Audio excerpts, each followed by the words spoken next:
ఐక్యరాజ్యసమితి సర్వసభ్య సమావేశంలో భారత ప్రతినిధిగా బీజేపీ ఎంపీ దగ్గుబాటి పురంధరేశ్వరి ప్రసంగించారు.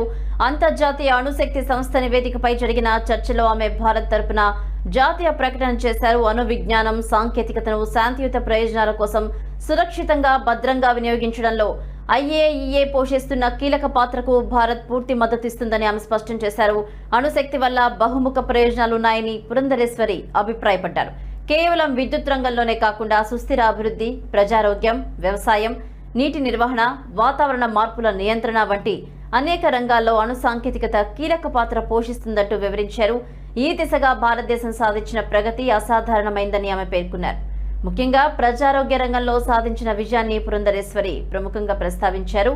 భారతదేశం దేశీయంగా అభివృద్ధి చేసిన CAR-T సెల్ థెరపీ ద్వారా తక్కువ ఖర్చుతోనే క్యాన్సర్ చికిత్సను అందుబాటులోకి తీసుకురావడం గర్వకారణమని తెలిపారు. ఇది అణు పరిజ్ఞానం మానవాళికి ఎంత ఉపయోగపడుతుందో చెప్పడానికి ఒక నిదర్శనమన్నారు.